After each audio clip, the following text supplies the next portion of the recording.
একদমই সহজ রেসিপিতে বিয়েবাড়ির স্টাইলে শাহী চিকেন রোস্ট তৈরি করছি। হাতের কাছে থাকা অল্প উপকরণ দিয়েই তৈরি করতে পারবেন। এভাবে একবার রান্না করে যাকেই খাওয়াবেন সেই প্রশংসা করতে বাধ্য। প্রথমেই আমি চিকেনটা অল্প লবণ দিয়ে ম্যারিনেট করে রেখেছিলাম ৩০ মিনিটের মতো। এরপর আমি তেলে অল্প করে ভেজে নিয়েছি। খুব বেশি ভাজলে চিকেনটা অনেক বেশি ড্রাই হয়ে যায়। এখন দিয়ে দিয়েছি পেঁয়াজ কুচি। পেঁয়াজটা একটু ভালো মতো ভেজে নিয়ে দিয়েছি আদা বাটা, রসুন বাটা, স্বাদ মতো লবণ, শুকনো মরিচের গুঁড়ো এবং জিরের গুঁড়ো। এখন দিয়ে দিয়েছি আমার নিজের তৈরি করা রোস্টের মসলা এবং বাটার মিল্ক। মসলাটা আমি খুব ভালো মতো কষিয়ে নিয়েছি। বাটার মিল্কটা আমি নিজেই বাসায় তৈরি করে নেই। মসলার কাঁচা গন্ধটা চলে গেলে আগে থেকে ভেজে রাখা চিকেনগুলো দিয়ে মসলার সঙ্গে আমি আরও কিছুক্ষণ খুব ভালো মতো মিশিয়ে নিচ্ছি।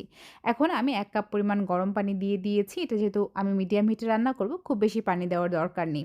চিকেনটা যখন একদম হয়ে আসবে তখন আমি উপর থেকে পাউডার মিল্ক এবং চিনি দিয়েছি। শুরুতে যে একটু শুকনো মরিচের গুঁড়ো দিয়েছি, এই চিনিতে ওইটার খুব সুন্দর একটা ব্যালেন্স হয়ে যাবে। এরপর নামানোর আগে কাঁচামরিচ এবং পেঁয়াজ বেরেস্তা দিয়ে নিলেই আমাদের বিয়েবাড়ির শাহী রোস্ট তৈরি।